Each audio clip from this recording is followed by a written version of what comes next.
Split Tube Media and the Cinesthesia Podcast present a special daily October podcast. Hell to the king.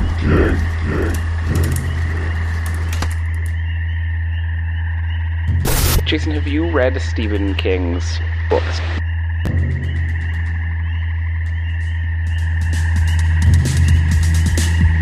Have you read Stephen King's books?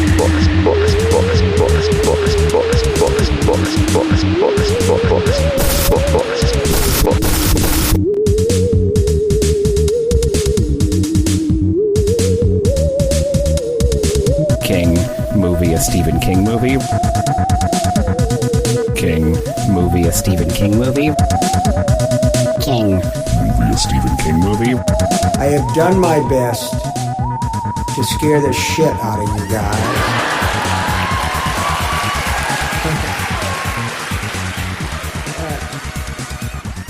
Welcome back to the second week of Hell to the Tweak. King. The two-bed me. Yeah, tweak. The sequeak. The squeak. Welcome back to the squeak. We're just squeaking by. Good. This is the whoopsie episode. Yeah, you fooled me. Well, I fooled Jason, myself. you done fooled us. Fooled us both. Because here you've been hassling me about demanding that we watch The Lawnmower Man, which is ostensibly based on Stephen King, even if they threw out every aspect of the Stephen King story. But this movie isn't. Well, so he doesn't get a single credit. He does not get a single credit, but this is in some ways the perfect pairing with Lawnmower Man. Lawnmower Man is a film that has nothing to do whatsoever with the story from which they took the title, slapped it onto somebody else's original screenplay by upsetting both the author of the book and the author of the screenplay. And the film that we're doing tonight, The Devil's Gift from 1984, yes, doesn't have Stephen King's name on it anywhere. However, it is startlingly close to a short story called The Monkey that Stephen King wrote. Okay. It's the same basic premise of there's a toy monkey with cymbals. Yes. That is somehow cursed, and when it claps its cymbals, something near it dies. Yeah. Which is enough of a twist on the cursed was that item. The synopsis of the Stephen King story? Yes. Oh, okay. Yeah, that's exactly this movie. Yeah. So, as Wikipedia says, it leads many to believe the film was plagiarized. I would believe that these guys, whoever they are, have already forgotten their names. Like ingested it and forgot, and then... Yeah. What's What's that thing that stand-up comedians always say when they steal jokes? They're like, it's parallel thought or something. Yeah, parallel thinking. Yeah, exactly. It's Alan Moore calls it steam engine time. Like somebody was inventing the steam engine right around the time that 6 other people were about to invent the steam engine. Sure. That's what time it is in our shared collective consciousness. Yeah. It's cymbal monkey time. So this is the movie from 1984, directed by Kenneth J. Burton. Oh, Kenny. Of whom I know very little. And it's not that hard to see why. Although... Does he have other works? He has at least one other work that we're definitely going to talk about, but I'm saving that for a minute. Oh, okay. And I'm just double checking. Yes, it is his only other work. So we'll discuss that after we discuss a little bit about this film. So sure. Devil's Gift is a super low budge, assuming very independent horror movie that intentionally or not lifts wholesale Stephen King's short story The Monkey about a cymbal monkey toy that's cursed and causes death every time it claps its cymbals. Are you sure it causes death? Are you talking about the story or in the I'm talking about this film. Are you saying that it might just be a coincidence? It could be indicating death. It could be. It's never clear to me if it is acting or reacting. Well, except there's there's at least some causation, because when the kid's about to get hit by a car, the dad lunges and puts his hand in between the cymbals. Which is the thing I want to talk about later. He stops the cymbals from hitting, and then the car doesn't hit the kid. Okay. All right, yeah, I'll take that as proof of So there's causation. at least some causation there. I suppose you could say that maybe the monkey and the dad are working through fate at that point in time, and Sure. the monkey was not fated to clap its cymbals at that point. Right. But I think that is an indication that the cymbal clap misreading. Yeah. Well, because I'm just going to jump. Fun. This is like the last thing I wanted to talk about, but I'm just jumping to it because you mentioned that. There is, at the end of the movie, a kid's about to die. Monkey's going to clap his cymbals. Dad sticks his hand between the cymbals. Kid doesn't die, which leaves me to wonder how far you can push the logic of this monkey, and could you just keep it and cut its hands off, and then no one around you would ever die? Or at the very least, just like put a tea cozy in between the cymbals. Yeah, exactly. Yeah, remove its cymbals. You could just flip its hands around backwards, and then when someone was old and sick, you could flip them back around, you know? Yeah. Does it go that far? I'm unclear. It might be one of those things where, like, you're fighting somebody who's bigger and stronger than you, but you get one lucky punch in, and they're like, I'm fighting. Get one. I see. You know what I mean? So, like, the monkey or, like, the forces... It's like, sure, this time. The monkey weren't expecting somebody to pull that one. Sure. But, like, next time, they're not going to get thrown by it. I will say the rules of this monkey baffled me a little bit because... Oh, really? I know a thing I talk about sometimes, Jason, is internal consistency, and maybe I'm a whiner, but... I think internal consistency is important. The people and things that die in this film all die in different... Sometimes the monkey seems to be able to initiate a death in sort of a Final Destination way, right? Like when that dog dies, it's like something starts flooding and then a light bulb explodes, which for me is the most delightful. I think that system of killing things is great. But then sometimes it's like, all right, well, now I can make a mud shoot out of your shower, which isn't like a Final Destination thing, right? That's a beyond power. It's inventing mud somehow and shooting it out of your shower head. And then sometimes, like at the end of the movie, it can just crack the whole earth open. Unless it caused... like a pipe to break in the house that then filled with mud. Yeah, but if that happened, they didn't show us that. There's no indication of that. So it's either different rules or it's a poorly told story. Fair. That's fair. Continuing our aesthetic of just talking at the same time for seconds at a time. That's how a podcast works. Right? Yeah, right? Yeah, exactly. When you mix this, you just put one of us in the left channel and one in the right channel. My favorite will be like if we get... You're sitting in the middle of the table. If we get any... God, I should have done that. Any listeners, the inevitable people complaining about not being able to tell us apart. Oh, yeah. And you're like, it's fine. We're both white guys.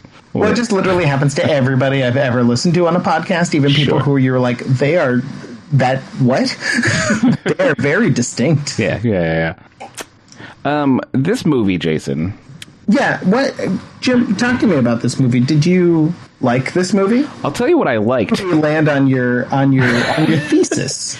This one bucks the thesis, but I'll tell you what I like, Jason, is the first 90 seconds of this movie.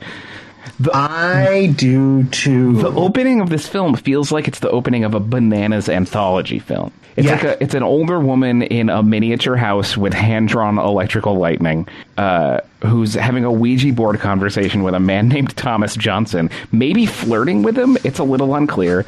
And then he disappears and an evil spirit shows up and she dies. And also she has a bunch of weird toys, including the monkey and what appears to be a rubber head in the jar. It's so delightful. I was really genuinely excited. Yeah, because you watch that much of the movie, and you're like, this movie is going to be great. Yeah, and that movie comes back a little bit towards the end. Oh, like when the earth is ripping open and stuff? Yeah, and when the dad is trying to bury the monkey and the lightning is striking, that was the one time that it felt like, oh, the movie's coming back to what these guys could have done. Yes. It did make me realize that really what the movie needed was just lightning the entire time. No matter what was happening, constant lightning every 30 seconds. Fact. Yeah. Maybe you could just be every time the monkey's clapping its cymbals, throw some lightning in there. Sure. But also, I think it could be more constant than that. Yeah. They could put letter boxes just full of lightning. The full runtime of the film. But yeah, the beginning was awesome, and I was really pumped for a low budget but sort of genuinely cheesy and creepy at the same time supernatural movie. But then that scene ends, and we're in a neighborhood. like a $5 1970s at looking like neighborhood. Yeah, it's just some people walking around a house they got for free for a month, 90 minutes for 90 more minutes, and it's interminable. Yeah, and nobody is. Well, one person is performing. At least the awful neighbor. The awful neighbor. Who? So the main characters in this film are a dad, his kid, the dad's girlfriend? Question mark. I think so. That's how I read it. Entirely clear on who it's supposed to be. And the very irritating neighbor next door who. Looked so familiar, I had to go look him up. He is an ethnographic documentary filmmaker that I have definitely seen in something. That's amazing. His name is, I had it as a note here somewhere. Do you think he's just that awful in life and that's why they put him in the movie? Or do you think he wants to be an actor in addition to being an ethnographer? Because that feels like a weird pairing. Well, it's interesting because the character was awful, but I kind of liked the performance. Oh, yeah. Why I went it's to the strongest performance in the film by far. Absolutely, yeah. And you're like, there's like a genuineness, and he has a heart to him. He just won't stop doing terrible impersonations, and you want to hit him. But I would still be happy if he were my neighbor. Oh, totally. If did I hallucinate that I looked this up? Because now there's no information. I swear I looked this up, and there was a whole bevy of information about him. Maybe he got monkey clapped out of the internet. What happened? Now I'm questioning everything. This might have happened in a dream after I watched the movie. I mean, I love that would be what you would dream about. Well, I was prepping classes for my documentary course on ethnography, and they may have merged together, and I may have not realized until this moment that it was a dream. I'm going to find out something else later. I don't know what's happening now. Yeah. No, here it is. I found it. It's just not on his IMDb, but it's on Wikipedia. Oh, sure, yeah. It's okay. Ethnographic. I'm going to explain to you for a minute. Well, in a minute, I'm going to explain to you why I had a hard time finding it, and it leads right into the only other movie that this director has made. Perfect. They tie together. But let's kind of finish off this turkey first. So, the plot of the movie is the dad's girlfriend walks by a store and sees this cymbal monkey that we saw in the supernatural medium lady's house. It's exactly the monkey on the cover of Monkey Shines, if that's familiar for any which listeners. Threw me off. Yeah. Because that I kept... We watch Monkey Shines, you keep expecting to see that monkey, and it never doesn't. Yeah. But then I was convinced in my mind that monkey was also on the cover of like a Stephen King book, but I don't think it is. Interesting, huh? My hold on reality is obviously very tenuous here at the beginning. Squeak. Yeah. It's just how it happens. So she buys the monkey for the kid's birthday. He inexplicably loves it, even though it is the most hideous, everyone in the movie terrifying toy of all time thinks it's cute, which is a huge leap because it is objectively horrifying. Mm-hmm. Yeah, it was enough, and there were a few shots that I think were actually just born of the filmmaker's incompetence, but that could be read as the dad's girlfriend being secretly evil. There's certain shots of her looking a certain way, and like looking off that way, and it seems like just bad coverage. Sure, sort of inserted, and her like they were trying to have her think about something, but instead they just had her looking sort of weird and sinister. So like be an agent of the devil to bring this gift into the boy's life. But she buys it.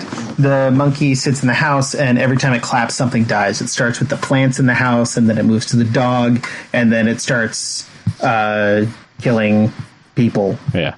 Maybe the neighbor dies. I don't remember. The girlfriend dies. The dad almost dies. The kid almost dies. It's it's whatever. Yeah. There's exactly. So there's stuff. Well, technically, by the end, everybody dies. Oh, do they? I've forgotten how it ends. So it ends with them. Right. It comes back. Yeah, the dad's mother comes, and then. So the dad figures out what's going on with the monkey, and after stopping it from killing his son with a car, runs out and buries it in a field somewhere. Yeah. Because that was the best thing he could think to do. Yeah. However, that is the second best scene in the movie. Yes. Him in the field with rain and light. It's really nice. It's really and nice. And then the earth tries to swallow him, and all of that, I was like, yes, this is more of this. Thank you. Yeah. Then it seems like everything's fine, but at the end, the monkey comes back. They're all locked in the house, and the house explodes. Right. After it cuts to black because they couldn't afford an explosion. Yeah. It's just the sound of an explosion.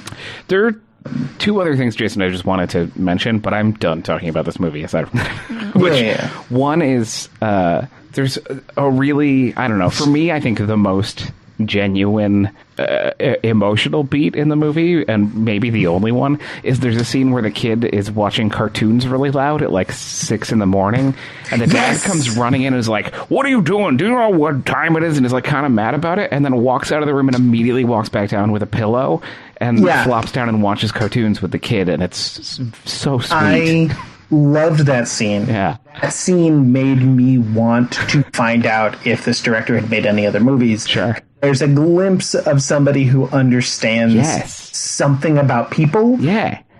Isn't always in a movie. And you're like, oh, maybe he shouldn't be making trashy horror movies. Yeah. Maybe he should be making a movie about a father and son just living together. Because at first, the worst thing about that scene is that he does this. The dad steps on a toy truck. Yeah. The way he does it is he like does a close up on the foot coming to the truck, and then cuts to the kid as you hear the dad go, motherfucker, like in the background fall down, and it's really like cheesily done. Yes. The second time when the dad comes back out with the pillow, lets the actor just sort of like kick the truck. Yeah. Or maybe the actor completely did that by accident, or it was improv. I don't know. But the second time he steps on the truck is beautiful. Yes. Beautiful that it comes back, and it's beautiful that it just lays down next to the kid to watch the cartoons. That scene, I'm so glad you mentioned that scene, because I'd forgotten about it for a second, but it was so lovely. It's such a nice moment in such a nothing movie. It's funny. The only other thing I wanted to mention is that at the end of the film, I noticed they had 2 DPs listed in the credits, which is very rare, because I assume everyone who's listening knows this, but the DP isn't just the person who shoots it; it's the person who sort of conceives the visual style and stuff. Yes. So you don't have 2 people doing that. You have one, and then sometimes you have one do it right after the other gets fired or leaves. Yeah. Or like I've stepped in on films where like the DP couldn't make it for pickups, so then I would do all of the duties that the DP would have done, but I don't get a DP credit because they invented how the movie's being shot, right? I'm just there to fulfill their destiny. But this one had 2 listed, and that made me wonder if the sequence at the beginning was stolen from another movie that they tried to make. That could be. Because it feels so distinct. I'm looking at it right now, and one of them is listed on IMDb as the cinematographer for special effects photography. Oh, that makes sense. High-speed photography. Okay. So I'm assuming that's the person who handled the lightning and all that stuff. Yeah. It looked like, I think they used cloud tanks for the clouds at the beginning, too, which is really lovely. Yeah, so that makes sense. They had Fun fact. Question answered. That same person, Karis Palm, was also the visual effects camera operator for Howard the Duck. Oh, what a hero. Yeah. I was camera assistant for Witches of Eastwick. Another side note, Jason, Careless Palm is actually the version of Kung Fu that I learned. Careless Palm. Yeah. Okay, so let me tell you. Yeah. That's that movie. Facts. Who cares? Who cares? Whatever. Like I said, it had a few moments. Yeah. Mostly, it's a lot of padding. We've watched worse movies. For sure. Yeah. It's not good. It's like if you're washing dishes, sure. One thing that confuses me, though, and that makes me chalk it up to incompetence rather than practical needs, is there's a lot of scenes that feel like they're padding out for time. Yes. Which again makes me feel like maybe they were making an anthology film and then they were like, we got one done. Well, okay, so we're almost to the point where all questions will be answered. Okay. By which I mean none of them will be answered, but everything that you're saying will have some weird resonance. Great. But so that makes sense. So like they show the entirety of their day at the fair. Yes. They show like so much time at the birthday party, and all of that makes sense if what you've done is shot a 60-minute movie and you need to stretch it to 75. 100%. This movie's almost 2 hours long. Yeah. It doesn't need padding. You could have cut out 40 minutes. Yeah. and it would still be the right amount of time. It would be a better amount of time for what this movie is. Yes. Practically, and it would be a better movie. Yes.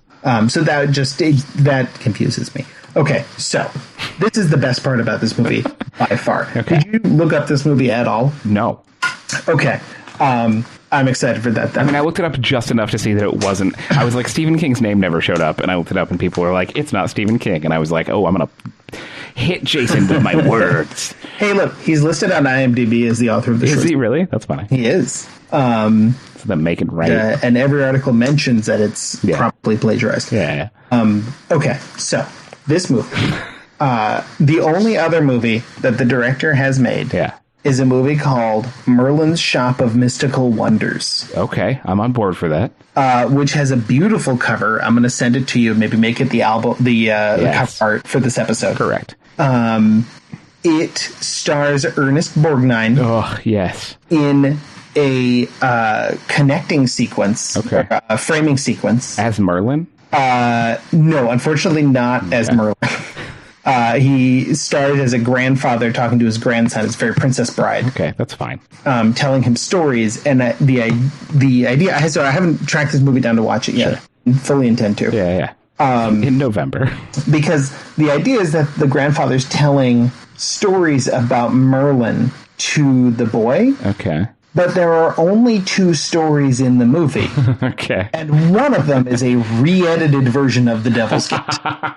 Okay. In which almost everything happens in the movie. Sure, because you could cut it down to 40 minutes. It's probably way better. Yeah.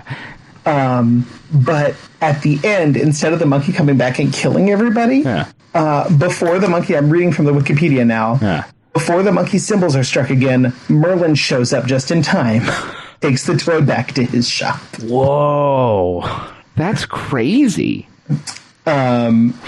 Yeah, so it's like this grandfather is telling invented stories about Merlin. Yeah, and there's apparently interludes in the story where Merlin's trying to track down the monkey. The monkey becomes like Merlin solo shots in the film. Yeah. So what's the other story? The other story focuses on a married couple who are unable to conceive. And then they do some magic. Merlin gets one of them pregnant. Yeah, Merlin gets both of them pregnant. Yes.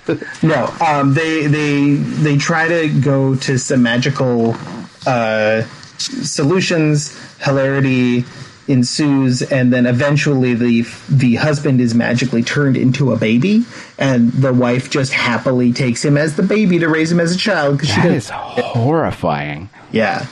Wow. And should is involved somehow. 100% watch that movie.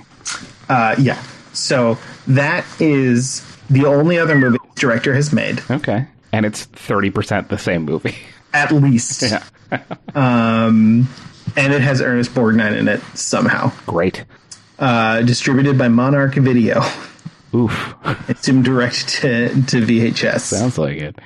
So we'll have to track that down. Yeah. Do you have anything else to say about this turkey? This might be our briefest episode. I am complete. That's the movie, guys. Thanks for coming. This was the accidental movie. Oh, God. Looks like I wasn't recording, but I am. I was just checking mine. I'm paranoid. I am. I keep accidentally hitting my mouse pad and all my windows disappear. And then I'm like, oh, no! Yeah, so The Devil's Gift, not as bad as Cujo. No. What could be? However, I would say it falls, if we were doing a normalized spectrum of everything has to be either fully bad or fully good, I would say this falls into the bad column.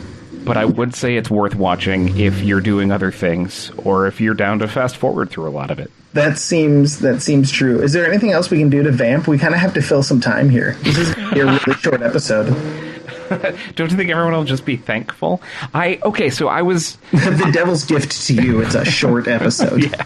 I have an old iPhone that I use as an iPod, Jason, and I just let it shuffle the songs that I put on it because I don't know how to do anything else because I am an old man. And a minute ago, it was playing the Dolly Parton song, Here You Come Again.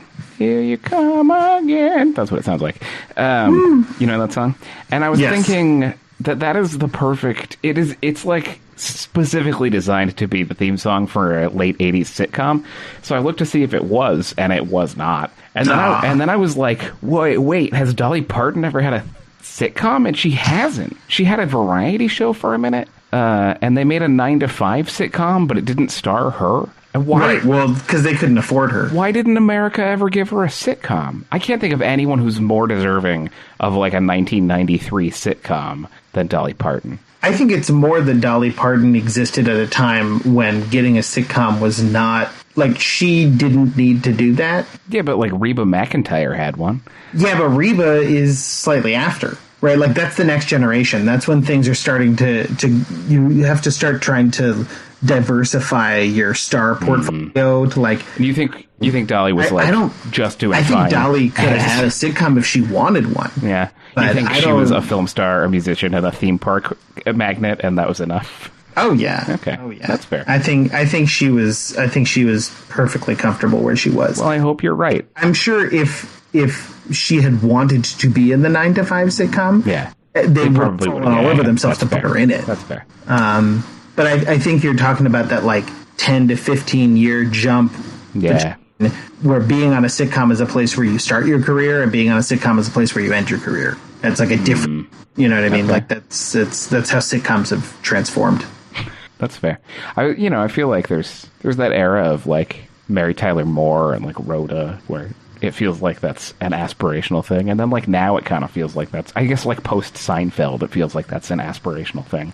Well, that's what I mean. Like Reba was post Seinfeld. Yeah. And the time that Dolly was around was post that golden age of sitcoms where it was in between. It was yeah, that's fair. It was. I mean, that's my immediate take. I forgot one other thing about Merlin's. We are talking about Dolly now. Shop of Mystical Wonders. Okay.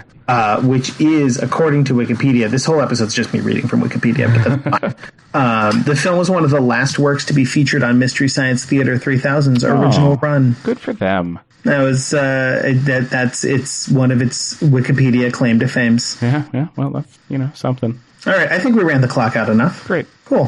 Thanks, everybody, for joining us on this whoops episode. Thank you, and we're sorry. Just as the filmmakers are sorry to Stephen King, we are sorry to you. Yeah. In the same way. We're sorry for stealing your time. We're sorry for... Still makes more sense to watch this movie than The Lawnmower Man. I don't know about that, Jason. The Lawnmower Man is really fun. All right, we'll see you all tomorrow, you creeps and ghouls. Yeah, creeps and cools. All right. That was me gargling. Gargoyling.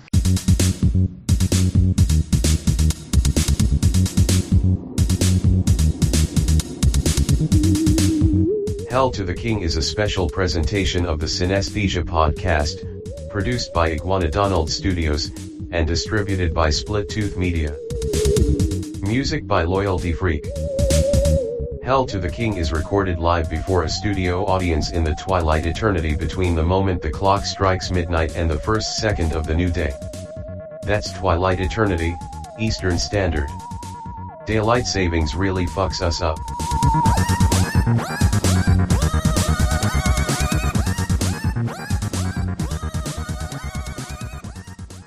I will say the rules of this monkey baffled me a little bit. Cinesthesia.